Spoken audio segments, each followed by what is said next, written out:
Yo, it's your boy Jay. Welcome back to the House of Animation, where we have discussions and reviews about our favorite anime and cartoons. And today we have a banger of a video for you guys. We're going to discuss TOONAMI and its journey into the West. Drop the intro.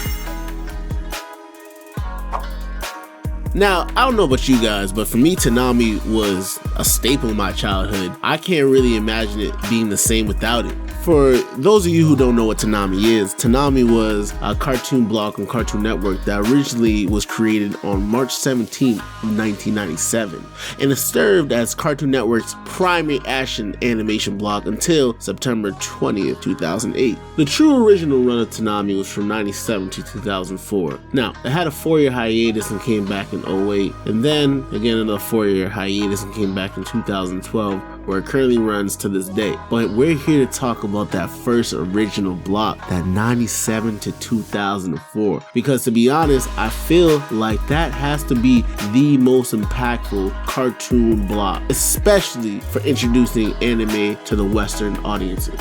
In 1996, they started chefing up what we would soon come to know as TOONAMI. And if you did not know, TOONAMI is a combination of two words, cartoon and tsunami, you know what I'm saying? Gotta be wavy. So a couple executives over at Cartoon Network were really trying to put on this action animation block for viewers, because they really want to target kids from ages 9 to 15. So they get to chefing and they come up with this idea of TOONAMI. Before the launch of TOONAMI, they ended up airing a 2-day marathon of action cartoons. That 2-day marathon was called Superheroes Weekend, and shows that were featured on there were Super Friends, SWAT Cats. Come on, y'all remember SWAT Cats. SWAT Cats was that shit.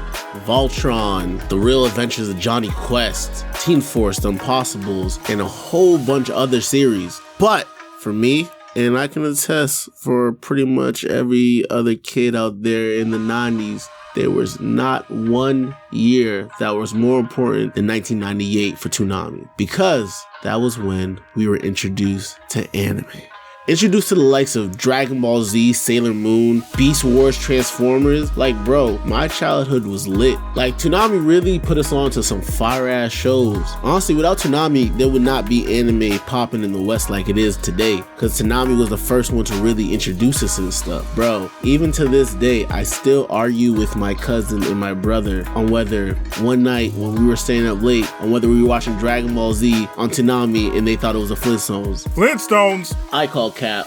Come on, dog. You know it was the Flintstones. Where the fuck did you come from? Anyway, it was definitely Dragon Ball Z. Even Sailor Moon. Sailor Moon was revolutionary. Agree or not, Sailor Moon deserves its flowers as one of the big 3 originally. Like, bruh, they even put us on to Batman the Anime series in certain time slots, Ronin Warriors, Tenchi. Y'all remember Tenchi? Bro, Tenchi had like 7 series in one. It was crazy. Bro, Gundam. We were put on to so much shit. Even, you know, the fake Gundam, the Big O. There was a lot of shows on TOONAMI that made me just go crazy. And I remember when Zoids came out. You couldn't tell me nothing in 2002 about Zoids. I legit would want every Zoid. Not only that, TOONAMI also had the best host of all time. Y'all couldn't tell me nothing about Tom. Tom was that guy. Tom had the best music. Tom was in space. And Tom was mad chill. Tom was definitely that dude you would invite to all the cookouts. The impact that TOONAMI had was generational. Let's take a step back in time. Back in 2004, 2002, if you was jacking anime, bro, you was a weirdo. I'm sorry. And it's fucked up to say, but that really what it was. And nowadays, it's kind of weird if you don't like anime. It's crazy how time flips. The impact of TOONAMI was major. It really introduced America and its audience to anime. Some of the biggest animes, Naruto, even when One Piece eventually came on over, Rurouni Kenshin, Yu Yu Hakusho, Hamtaro, the list goes on, Dragon Ball GT, like the list goes on. It was influential in all the stuff it brought over, and it gave us this every Saturday night for 3 hours non-stop. Not only did they bring us anime, introduce us to it, they also didn't do what the W4 kids did. They didn't water that shit down. It was lit. Now, obviously, some things were changed because, Tenchi was a little crazy, if you know what I mean. They gave us perfectly subbed episodes. Viz and Funimation were going crazy at the time with Naruto and Dragon Ball Z respectively. It was a great time to be alive. Like, Toonami took the whole cartoon block to the next level. It had intro videos, it had a great host, shoot, it even had some fire music, best backdrop ever. I love space, so for me that was a 10 out of 10. In addition to that, in its prime, Cartoon Network had one of the best websites. It was perfect for its early 2000s vibe, and it hosted all its schedules of all the things that were about to show, and Toonami had its own section. It was lit, it was fire. In addition to that, it also had a game section. I'm talking classic games such as Tunnel Rush,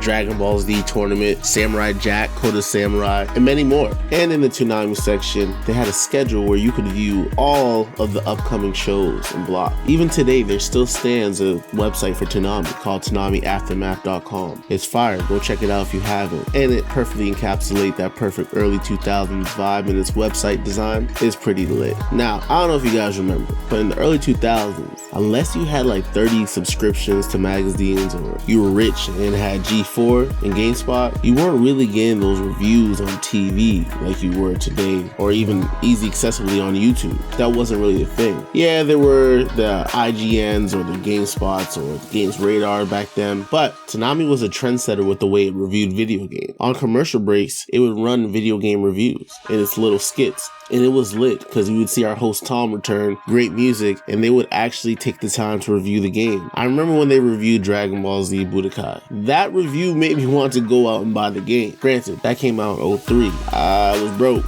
And they reviewed classics such as Beautiful Joe, Prince of Persia, The Sands of Time, The Legend of Zelda Wind Waker, Star Wars, The Knights of the Old Republic, and countless more. Legendary. Now, at surface value, if you would probably ask somebody, oh, you remember Toonami from back in the day? They'd be like, yeah, that used to air all the anime. Yes, but Toonami was much more than that. Yes, I would say its greatest thing it ever did was introduce the West to anime, thank God, and make it cool, but it allowed a whole generation of kids to actually just be themselves and get put onto a whole bunch of stuff that they actually truly like, whether it was robotics and Gundam, waiting 50 years just to find out what was going to happen on the next episode of Dragon Ball Z, fangirl over Sailor Moon, or even want to be part of the Thundercat gang. Toonami had something for everybody. And who knew a 3-hour cartoon block would turn into such a big platform? The impact of Toonami was major. It brought anime over to the West, period. We would not have this channel, maybe for cartoons, but definitely not for anime, without Toonami. A lot of this anime craze that we have today would not be the way it is. A lot of y'all Demon Slayer fans are probably just byproducts of a generation from Toonami. Toonami is the staple when it comes to anime in the West. And to be honest, I don't really think it gets the flowers it deserves, truly. Like, for my generation, yeah, me and my bros, we may talk about it, but I don't really hear people like discussing Toonami and how impactful and influential it was. And it's like, for the new age of anime watchers, I kind of low-key feel bad because y'all wasn't put on to Toonami. It really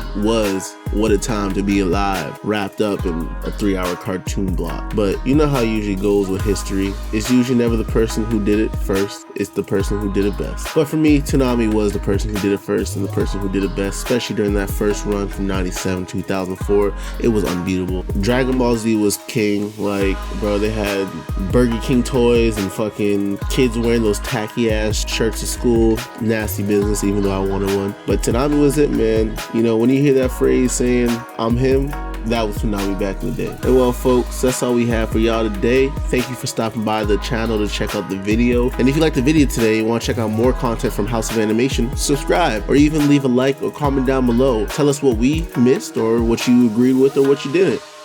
And with that, you already know what it is, baby. Got a blast.